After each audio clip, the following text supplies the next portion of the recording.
नमस्कार दोस्तों, स्वागत है आपका लॉ गुरु में।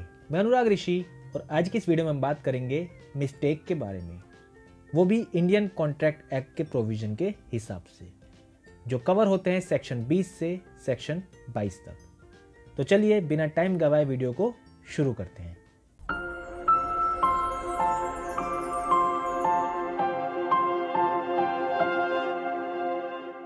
मिस्टेक। तो दोस्तों, मिस्टेक की इस वीडियो को शुरू करने से पहले हम समझते हैं कि मिस्टेक आखिर किसे कहते हैं, या ये कहें कि मिस्टेक का मतलब क्या होता है। तो mistake is an erroneous belief at contracting that certain facts are true. यानी कि दोस्तों, किसी कॉन्ट्रैक्ट को परफॉर्म करते वक्त या किसी कॉन्ट्रैक्ट को करते हुए कुछ फैक्ट्स पर बिलीव करना कि वो जो फैक्ट्स हैं वो ट्रू हैं, सच हैं, हालांकि वो सच नहीं होते, ये कहलाता है मिस्टेक। अब हम बात करते हैं कि आखिर मिस्टेक कितनी तरह की होती हैं। दोस्तों, हमने आपको पहले ही बताया कि हम इंडियन कॉन्ट्रैक्ट एक्ट के प्रोविजन के हिसाब से मिस्टेक की बात कर रहे हैं। तो हम जिस वीडियो में जो बात करेंगे मिस्टेक की, वो हम इंडियन कॉन्ट्रैक्ट एक्ट के हिसाब से ही करेंगे। तो दोस्तों, मिस्टेक को दो पार्ट में बांटा जाता है। मिस्टेक ऑफ फैक्ट्स जो कि सेक्शन 20 और 22 में कवर होते हैं, और दूसरा पार्ट है मिस्टेक ऑफ लॉ जो कि सेक्शन 21 में कवर होता है। मिस्टेक ऑफ फैक्ट्स की अगर हम बात करें तो इसको फर्दर दो पार्ट में बांटा जाता है।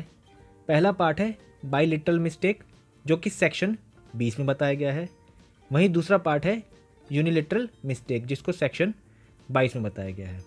अब हम इन्हें आगे और अच्छे से डीप में पढ़ते हैं। तो शुरू करते हैं मिस्टेक ऑफ फैक्ट्स में सबसे पहले बाइलिटरल मिस्टेक से, जो कि सेक्शन 20 में कवर है। बाइलिटरल मिस्टेक का मतलब होता है where both the parties to an agreement are under a mistake as to a matter of fact essential to an agreement, the agreement is void. यानी कि दोस्तों, ऐसी मिस्टेक जहां पर दोनों पार्टी ही, जो एग्रीमेंट की जो दोनों पार्टी हैं वो मिस्टेक करती हैं, तो उसको हम बाइलिटरल मिस्टेक कहते हैं। और ऐसा जो एग्रीमेंट होगा या कॉन्ट्रैक्ट होगा वो वॉइड माना जाएगा। सीधे शब्दों में समझें कि अगर कॉन्ट्रैक्ट परफॉर्म करते हुए दोनों पार्टी से म्यूचुअल मिस्टेक हुई है तो जो कॉन्ट्रैक्ट होगा वो कॉन्ट्रैक्ट जो है वो वॉइड माना जाएगा। समझते हैं इसको हम एक एग्जाम्पल से। दोस्तों, ए और बी नामक दो व्यक्ति हैं जो आपस में कॉन्ट्रैक्ट करते हैं कि ए के पास जो घोड़े हैं वो बी नामक व्यक्ति को 4,000 रुपये में बेचे जाएंगे। अब जब वो कॉन्ट्रैक्ट परफॉर्म किया जा रहा था या वो कॉन्ट्रैक्ट किया जा रहा था, उस टाइम वो घोड़े जो होते हैं उनकी मौत हो चुकी होती है, जो कि ए और बी की नॉलेज में नहीं होती। यानी कि ए और बी जो दोनों होते हैं वो इस बात से अनअवेयर होते हैं, इस बात से अनजान होते हैं कि जो घोड़े हैं जिनका सौदा किया जा रहा है वो मर चुके हैं। पर क्योंकि ये मिस्टेक जो थी वो म्यूचुअल मिस्टेक थी, ए और बी के दोनों की वजह से हुई थी, दोनों ही इस मिस्टेक से अनअवेयर थे, इस बात से अनजान थे, इसलिए ये जो कॉन्ट्रैक्ट होगा ये वॉइड कॉन्ट्रैक्ट माना जाएगा। बाइलिटरल मिस्टेक के बाद हम बात करते हैं यूनिलिटरल मिस्टेक की। तो यूनिलिटरल मिस्टेक का मतलब होता है a contract is not voidable merely because it was caused by one of the parties to it being under a mistake as to a matter of fact. यानी कि दोस्तों, जब किसी कॉन्ट्रैक्ट को परफॉर्म करते वक्त कॉन्ट्रैक्ट की किसी एक पार्टी से कोई मिस्टेक हो जाती है तो सिर्फ इस बिना पर, सिर्फ इस बात पर उस कॉन्ट्रैक्ट को वॉइडेबल कॉन्ट्रैक्ट नहीं बना दिया जाएगा, वो कॉन्ट्रैक्ट वैलिड कॉन्ट्रैक्ट माना जाएगा। यानी कि यूनिलिटरल मिस्टेक का मतलब होता है कि कॉन्ट्रैक्ट की किसी एक पार्टी से मिस्टेक हो जाना, वहीं जो दूसरी पार्टी है वो सही है। इस फॉर्म ऑफ मिस्टेक को भी हम समझते हैं कि एग्जाम्पल से। ए नामक एक व्यक्ति है जो अपने घर को 21,000 रुपये में बेचने की अपनी इच्छा बी नामक व्यक्ति के सामने थ्रू लेटर, यानी कि लेटर के माध्यम से रखता है।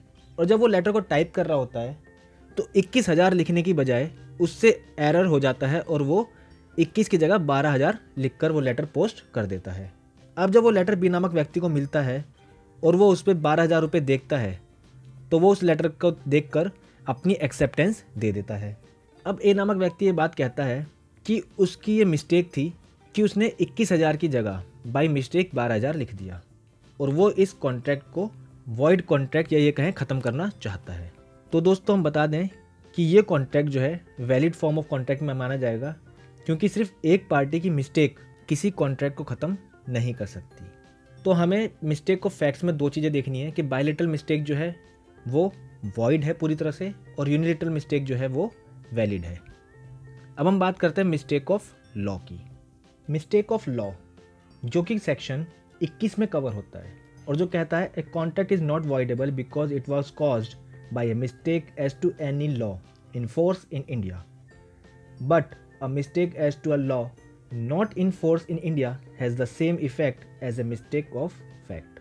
दोस्तों, इस लाइन को हम हिंदी में समझते हैं कि अगर कोई भी लॉ जो इंडिया में इन्फोर्स में है, अगर उसको लेकर कोई मिस्टेक की जाती है तो वो कॉन्ट्रैक्ट जो है वो वैलिड माना जाएगा, वो वॉइडेबल नहीं माना जाएगा। इसमें बता रखा है कि कोई भी कॉन्ट्रैक्ट सिर्फ इस बिना पर वॉइडेबल नहीं किया जाएगा कि उसमें मिस्टेक ऑफ लॉ है, जो कि लॉ इंडिया में इन्फोर्स में है। पर अगर कोई लॉ इंडिया से बाहर इन्फोर्स है तो उसका जो नेचर है वो ऐसे देखा जाएगा जैसे मिस्टेक ऑफ फैक्ट का है। यानी कि अगर वो जो मिस्टेक है दोनों पार्टी से है तो वो वॉइड माना जाएगा और एक पार्टी से है तो वो वैलिड माना जाएगा। आई होप आप इस सेक्शन को समझ गए होंगे। दोस्तों, अगर कोई भी लॉ इंडिया में लागू है और उस लॉ को लेकर कोई मिस्टेक हुई है तो वो वैलिड माना जाएगा, क्योंकि यहाँ पर प्रिजम्पशन है कि कोई भी व्यक्ति लॉ से अनजान नहीं है। इंडिया में जो भी व्यक्ति रह रहा है उसे लॉ की नॉलेज होनी ही चाहिए। पर जो दूसरी लाइन है कि अगर कोई लॉ इंडिया से बाहर इन्फोर्स है और उस लॉ के लिए उसकी मिस्टेक हो जाती है पार्टी से, तो उसका नेचर ऐसे होगा जैसे मिस्टेक ऑफ फैक्ट्स का है। यानी कि अगर दोनों पार्टी से मिस्टेक है तो वो कॉन्ट्रैक्ट जो है वो वॉइड होगा, और अगर किसी एक पार्टी से मिस्टेक है तो वो वैलिड होगा। क्योंकि यहाँ पर यह प्रिज्यूम किया जाता है कि हर एक नागरिक को पूरे वर्ल्ड के लॉ की नॉलेज नहीं होती है, इसलिए इंडिया से बाहर के लॉ में मिस्टेक अगर होती है तो वो कॉन्ट्रैक्ट जो है वो वॉइडेबल, या ये कहें कि वैलिड और वॉइड उसके बेसिस के हिसाब से माना जाएगा। समझते हैं हम इसको एक एग्जांपल से। दोस्तों, ए नामक एक व्यक्ति है जो कुछ लेबर्स को हायर करता है और उनसे पेड़ कटवाकर उनके छोटे छोटे लट्ठे बनवा देता है, क्योंकि सर्दी का सीज़न है और उन लट्ठों को जलाकर वो अपने आप को गर्म करना चाहता है। अब उन लट्ठों को काटते हुए जब पुलिस वाले उन वर्कर्स को देख लेते हैं, लेबर को देख लेते हैं, तो वो लेबर उन पुलिस वालों को उस आदमी के पास में ले जाता है, यानी कि ए नामक व्यक्ति के पास में ले जाता है।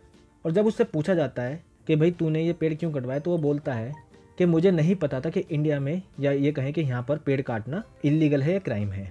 तो उसकी इस बात को नज़रअंदाज करते हुए ये बताया गया कि क्योंकि वो इंडिया का नागरिक है तो ये प्रिज्यूम किया जाता है कि उसको लॉ की नॉलेज है, और चूंकि उसने ये मिस्टेक ऑफ लॉ के बिना पर किया था, इसलिए जो कॉन्ट्रैक्ट था वो वैलिड था और वो लायबल होगा कंपनसेट करने के लिए। दोस्तों, हम आगे एक चीज़ और देख लेते हैं, kinds of mistake of law.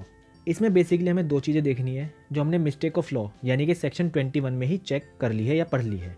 Mistake with regard to native law, यानी कि नेटिव लॉ जो हमने पढ़ा था, इन फोर्स इन इंडिया वाला जो हमने पोर्शन पढ़ा था उसकी बात कर रहा है, तो वो पूरी तरह से वैलिड होता है।